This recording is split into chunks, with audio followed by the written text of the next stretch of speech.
కానీ ఇక్కడే అసలు ట్విస్ట్ ఉంది. ఆ మహర్షికి తెలియని ధర్మ రహస్యం ఈ మాంసం అమ్మే అతనికి తెలుసు. వీరిద్దరి మధ్య జరిగిన ఈ చర్చ మనం విజయం, జ్ఞానం, బాధ్యత గురించి అనుకునే ఎన్నో విషయాలను తలకిందులు చేస్తుంది. మన లక్ష్యం ఈ కథను చెప్పడం కాదు, దానిలో దాగి ఉన్న పాఠాలను మన సోమరిన జీవితానికి ఎలా అన్వయించుకోవాలనేది చూద్దాం. సరిగ్గా చెప్పారు. ఇది కేవలం పాత కథ కాదు. ఇది అంటే హసల్ కల్చర్ కు ప్రాచీన ధర్మానికి మధ్య జరిగే ఒక ఘర్షణ లాంటిది.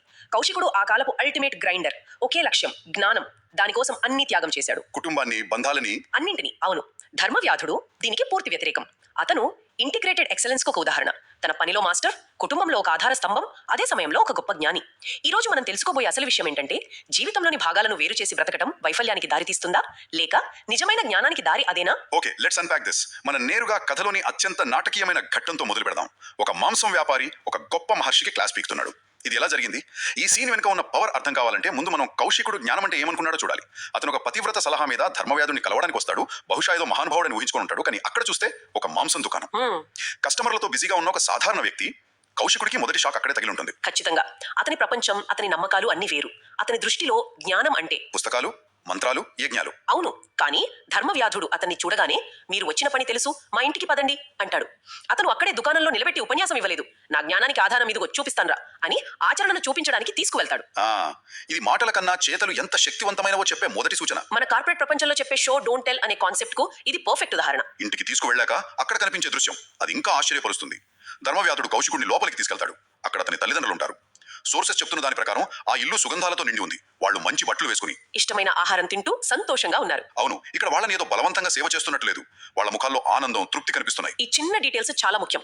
సేవ అంటే వాళ్లకు స్నానం చేయించి బట్టలు ఉతికి పెట్టడం మాత్రమే కాదు, వాళ్లను సంతోషంగా, గౌరవంగా ఉంచడం, వాళ్ళ మానసిక ఆనందానికి ప్రాధాన్యత ఇవ్వడం. నిజమే. ఈ రోజుల్లో వృద్ధులైన తల్లిదండ్రులను చూసుకోవడాన్ని చాలా మంది ఒక భారంగా చూస్తారు. వాళ్లకు కావలసినవి సమకూర్చినా వాళ్లతో ప్రేమగా మాట్లాడటానికి, వాళ్లను సంతోషంగా ఉంచడానికి సమయం ఉండదు. ధర్మవ్యాధుడు ఇక్కడ అదే చూపిస్తున్నాడు. ఇది డ్యూటీ కాదు, ఇది ప్రేమ. ఆ తర్వాత అతను వాళ్ళ పాదాలకు నమస్కరించి యోగక్షేమాలు అడుగుతాడు. అప్పుడు వాళ్ళ తల్లిదండ్రులు అతను దీవించిన మాటలు నాకైతే గూస్ బంప్స్ వచ్చాయి. వాళ్ళు, నాయనా, నువ్వు మనిషిగా పుట్టినా దేవతలలో గొప్పవాడివి. మనసు, మాట, చేతలతో మమ్మల్ని ప్రేమిస్తున్నావు అంటారు. ఇది ఏదో సర్టిఫికేట్ లాంటిది. అవును, అతని జ్ఞానానికి, అతని ధర్మానికి వాళ్ళ తల్లిదండ్రుల సంతృప్తే అసలైన క్వాలిఫికేషన్. అవును. ఆ దీవెనలో ఇంకో మాట కూడా అంటారు. ఉత్తమ గుణవంతుడైన నీ గురించి చెప్పిన తర్వాతే పరశురాముడి గురించి చెప్పాలి అని. అంటే మాతృసేవలో పరశురాముడితో సమానమైన వాడివి అని పోలుస్తున్నారన్నమాట. ఇంతకంటే పెద్ద ప్రశంస ఏముంటుంది? ఏ దేవుడి మెప్పో కాదు, కన్నవారి కళ్ళల్లో కనిపించే ఆనందమే నిజమైన ఆధ్యాత్మిక విజయమని ధర్మవ్యాధుడు నిరూపిస్తున్నాడు. ఇక్కడి నుంచి అసలు ఫిలాసఫీ మొదలవుతుంది. తల్లిదండ్రులతో మాట్లాడాక ధర్మవ్యాధుడు కౌశికుడు వైపు తిరిగి ఒక బాంబు పేలుస్తాడు. వీరే నా తల్లిదండ్రులు. వీరికి సేవ చేయడం వల్లే నాకు ఈ జ్ఞానం వచ్చింది. నా తల్లిదండ్రులే నా దేవతలు. వేరే దేవతల గురించి నాకు తెలియదు అని చాలా స్పష్టంగా చెప్తాడు. ఒక్క క్షణం ఆలోచించండి. వేదాలు, యజ్ఞాలు, తపస్సులే జ్ఞానానికి మార్గమని నమ్మిన కౌశికుడి బ్రెయిన్ ఆ క్షణంలో షార్ట్ సర్క్యూట్ అయిపోయి ఉంటుంది. ఇది చాలా రాడికల్ స్టేట్మెంట్. ముఖ్యంగా ఆ కాలంలో దేవతలను పూజించకుండా, యజ్ఞాలు చేయకుండా జ్ఞానం ఎలా వస్తుంది? అదే కదా. కానీ ధర్మవ్యాధుడు ఆ మొత్తం వ్యవస్థనే ప్రశ్నిస్తున్నాడు. అతను ఏమంటున్నాడంటే, తల్లిదండ్రులకు రుచికరమైన ఆహారం పెట్టి మంచి మాటలతో వాళ్ళని సంతోషపెడితే చాలు. అదే వేదాధ్యయనం, అదే యజ్ఞం, అదే వ్రతం అంటున్నాడు. అంటే మన ఆధ్యాత్మిక ప్రయాణం ఎక్కడో అడవుల్లోనో గుడులలోనో మొదలవదు, మన ఇంట్లో, మన కుటుంబ బాధ్యతలతోనే మొదలవుతుంది అని చెప్తున్నాడు. అంతేకాదు, ఒక గృహస్థుడికి ఉండాల్సిన 5 ముఖ్యమైన ధర్మాల గురించి కూడా వివరిస్తాడు. తల్లి, తండ్రి, గురువు, అగ్ని మరియు ఆత్మ. ఈ 5గురిని పూజించాలని చెప్తాడు. తల్లి, తండ్రి, గురువు మనకు అర్థమవుతుంది. కానీ అగ్ని, ఆత్మ అంటే ఏమిటి? ఈ రోజుల్లో ఉన్న మనలాంటి వాళ్ళకి దీన్ని ఎలా అర్థం చేసుకోవాలి? అగ్నిని పూజించడం అంటే మన ఆశయాలను సజీవంగా ఉంచుకోవడమా, లేక మన ఆరోగ్యాన్ని కాపాడుకోవడమా? దీన్ని కొంచెం విడమర్చి చెప్పండి. ఇది చాలా మంచి ప్రశ్న. దీన్ని మనం ఒక హోలిస్టిక్ లైఫ్ మేనేజ్మెంట్ సిస్టమ్ గా చూడొచ్చు. తల్లిదండ్రులు మన మూలాలను, మన గతాన్ని సూచిస్తారు. గురువు మనకు మార్గాన్ని చూపే మన మెంటార్స్. ఇక అగ్ని అంటే కేవలం యజ్ఞం చేసే నిప్పు కాదు. దానికి 2 అర్థాలున్నాయి. ఒకటి మన జఠరాగ్ని, అంటే మన జీర్ణశక్తి, మన శారీరక ఆరోగ్యం. శరీరం ఆరోగ్యంగా లేకపోతే ఏ సాధన చేయలేం. రెండవది మనలోని ఆశయాల అగ్ని, మన ప్యాషన్. దాన్ని చల్లారిపోకుండా చూసుకోవాలి. ఇక ఆత్మను పూజించడం అంటే సెల్ఫ్ రెస్పెక్ట్, ఆత్మ విమర్శ, మన మెంటల్ హెల్త్ ను కాపాడుకోవడం. సో ఇది ఒక బ్యాలెన్స్డ్ లైఫ్ ఫార్ములా. గతాన్ని గౌరవించు, భవిష్యత్తుకు మార్గనిర్దేశం తీసుకో, నీ శరీరాన్ని, ప్యాషన్ ను కాపాడుకో, నీ మనసును ప్రశాంతంగా ఉంచుకో. ధర్మవ్యాధుడు చెబుతున్నది ఇదే. ఇది కేవలం ఒక మతపరమైన విషయంలా కాకుండా ఒక పర్ఫెక్ట్ సెల్ఫ్ హెల్ప్ గైడ్ లా ఉంది. ఇప్పటి వరకు ధర్మవ్యాధుడు ఒక పర్ఫెక్ట్ హోస్ట్ లా, ఒక గైడ్ లా ఉన్నాడు. అంత బానే ఉంది. ఇక్కడతో కథ సుఖాంతం అవుతుంది అనుకుంటాం. కానీ అప్పుడే అతను పూర్తిగా స్క్రిప్ట్ మార్చేస్తాడు. అవును. ఒక గైడ్ లా కాకుండా ఒక జడ్జ్ లా మాట్లాడటం మొదలు పెడతాడు. అతని మాటలు చాలా కఠినంగా, సూటిగా ఉంటాయి. అవును. ఇక్కడే ఈ కథ అత్యంత కీలకమైన మలుపు తీసుకుంటుంది. ఇప్పటిదాకా చెప్పింది సిద్ధాంతం. ఇప్పుడు చెప్పబోయేది కౌశికుడికి పర్సనల్ గా సంబంధించిన కఠిన నిజం. ధర్మవ్యాధుడు ఏ మాత్రం మొహమాటం లేకుండా, ఓ కౌశిక మహర్షి, నీవంటే నాకు ఇష్టం లేదు. నువ్వొక చెయ్యకూడని పని చేశావు. కేవలం నిన్ను పంపిన ఆ పతివ్రత మీద గౌరవంతో నీకు ధర్మం చెబుతున్నాను అని ముఖం మీదే చెప్పేస్తాడు. అది వినడానికి చాలా పరుషంగా ఉంటుంది. నిజమే. ఒక నిజమైన గురువు లేదా మెంటాల్ మనల్ని కేవలం పొగడరు, మన తప్పును నిర్మోహమాటంగా ఎత్తి చూపిస్తారు. అది మనల్ని బాధిస్తుందని తెలిసినా మన మంచి కోసమే చెబుతారు. ఇక్కడ ధర్మవ్యాధుడు అదే చేస్తున్నాడు. ఇంతకీ కౌశికుడు చేసిన ఆ చేయకూడని పని ఏమిటి? అతను సూటిగా అసలు విషయానికి వస్తాడు. నీ తల్లిదండ్రులు వృద్ధులు, వాళ్లకు నువ్వే ఆధారం. అలాంటిది వేదాలు చదువుకోవాలనే స్వార్థంతో వాళ్ళ అనుమతి కూడా తీసుకోకుండా వాళ్లను వదిలేసి వచ్చేశావు. వాళ్ళు ఎలా ఉన్నారు అని ఒక్కసారి కూడా ఆలోచించలేదు. నీ ఈ కఠినమైన ప్రవర్తన నాకు నచ్చలేదు అని చెప్తాడు. ఈ మాటలు కౌశికుడు గుండెల్లో ఈటెల్లా గుచ్చుకునుంటాయి. ఖచ్చితంగా. ఎందుకంటే అతను జ్ఞానం అనే ఒక గొప్ప పని కోసమే ఇదంతా చేశానని నమ్ముతున్నాడు. కానీ ధర్మవ్యాధుడు దాన్ని స్వార్థమని, కఠినమైన ప్రవర్తన అని కొట్టిపారేస్తున్నాడు. ఇది వింటుంటే ఈ రోజుల్లో ఎంతో మంది పెద్ద పెద్ద లక్ష్యాల కోసం, కెరీర్ కోసం లేదా ఇతర ఆశయాల కోసం కుటుంబాన్ని, ముఖ్యంగా వృద్ధులైన తల్లిదండ్రులను నిర్లక్ష్యం చేయడం గుర్తుకొస్తుంది. అవును. వాళ్ళు కూడా కౌశికుడిలాగే మేము చేసేది మా కుటుంబం కోసమే కదా అని సర్ది చెప్పుకుంటారు. కానీ ఆ క్రమంలో కోల్పోతున్నది ఏమిటో వాళ్ళు గ్రహించరు. సరిగ్గా అదే. ధర్మవ్యాధుడు కేవలం విమర్శించి వదిలిపెట్టలేదు. అతని చర్యల వల్ల జరిగిన నష్టాన్ని కళ్లకు కట్టినట్టు చూపిస్తాడు.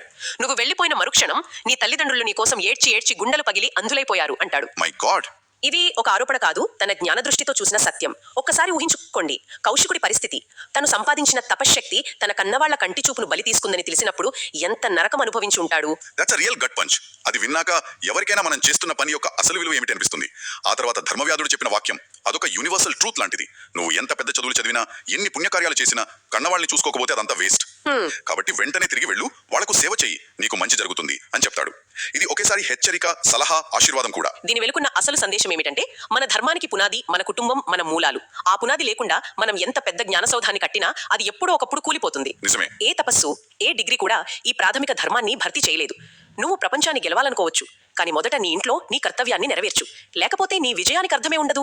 మరి ఇంత కఠినమైన, బాధ పెట్టే నిజాలు విన్న తర్వాత అంత తపశక్తి ఉన్న కౌశికుడు ఎలా స్పందించాడు? కోపంతో శపించాడా? అదే కదా ఆశ్చర్యం. లేక తనను తాను సమర్థించుకున్నాడా? లేదు. ఇక్కడే అతనిలో నిజమైన మార్పు కనిపిస్తుంది. అతను వాదించలేదు, కోపగించుకోలేదు. బదులుగా పూర్తిగా అంగీకరిస్తాడు. ఇదే నిజమైన జ్ఞానికి ఉండాల్సిన లక్షణం. తన తప్పు తెలిసినప్పుడు అహంకారాన్ని పక్కన పెట్టి వినయంగా ఒప్పుకోవడం. కౌశికుడు వెంటనే, పుణ్యాత్ముడా, నువ్వు చెప్పింది అక్షరాలా నిజం, తప్పకుండా ఆచరిస్తాను, నా తల్లిదండ్రులకు సేవ చేసి తరిస్తాను అంటాడు. ఆ ఒక్క క్షణంలో అతనిలోని బ్రాహ్మణ అహంకారం, తపస్సు శక్తి వల్ల వచ్చిన గర్వం అన్నీ కరిగిపోయాయి. అవును, అప్పుడే అతనికి అసలైన జ్ఞానానికి దారి దొరికింది. ఇక్కడ నాకొక సందేహం వస్తుంది. అతని అంగీకారం నిజమైన పరివర్తన, లేక తన జీవితాంతం నమ్మిన సిద్ధాంతం తప్పు అని తేలడంతో పూర్తిగా ఓడిపోయి ఇక చేసేది ఏమీ లేక ఒప్పుకున్నాడా? అది చాలా ఆసక్తికరమైన ప్రశ్న.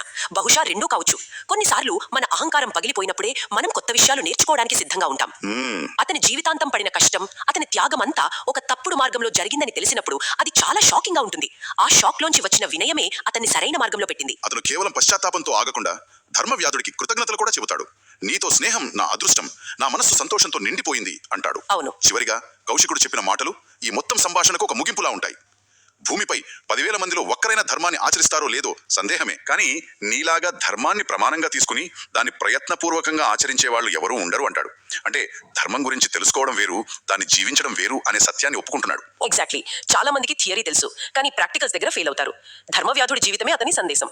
అందుకే అతను కౌశికుడికి గురువు కాగలిగాడు, అతని వృత్తి, కులంతో సంబంధం లేకుండా. కాబట్టి ఈ లోతైన విశ్లేషణ నుండి మనం నేర్చుకోవాల్సిన విషయం ఏమిటి?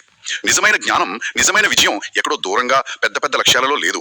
మనం రోజూ చేసే పనులలో మనకు అప్పగించిన బాధ్యతలను ప్రేమతో, శ్రద్ధతో నిర్వర్తించడంలోనే ఉంది. అవును. మన కళ్ళ ముందు ఉన్న ధర్మాన్ని వదిలేసి ఆకాశంలో నక్షత్రాలను అందుకోవాలని ప్రయత్నించడం వల్ల ఉపయోగం లేదు. అవును. ఈ కథ మనందరినీ ఒక ముఖ్యమైన ప్రశ్న అడుగుతుంది. మనం మన కెరియర్లో, మన ఆశయాలలో, మన వ్యక్తిగత లక్ష్యాలను సాధించే ఈ పరుగు పందెంలో మన కళ్ళ ముందున్న ఏ ప్రాథమిక బాధ్యతలను, ఏ మానవ సంబంధాలను నిర్లక్ష్యం చేస్తున్నాం? మన జీవితంలో మన తప్పును ముఖం మీద చెప్పగల ధర్మవ్యాధుడు ఎవరు? మనం ప్రేమతో సేవించాల్సిన తల్లిదండ్రులు, అది మన కన్నవాళ్లు కావచ్చు, మన జీవిత భాగస్వామి కావచ్చు, లేదా మనపై ఆధారపడిన మరెవరైనా కావచ్చు, ఎవరు? ఈ ప్రశ్నలకు సమాధానం వెతుక్కోవడమే ఈ చర్చ యొక్క అసలైన ప్రయోజనం.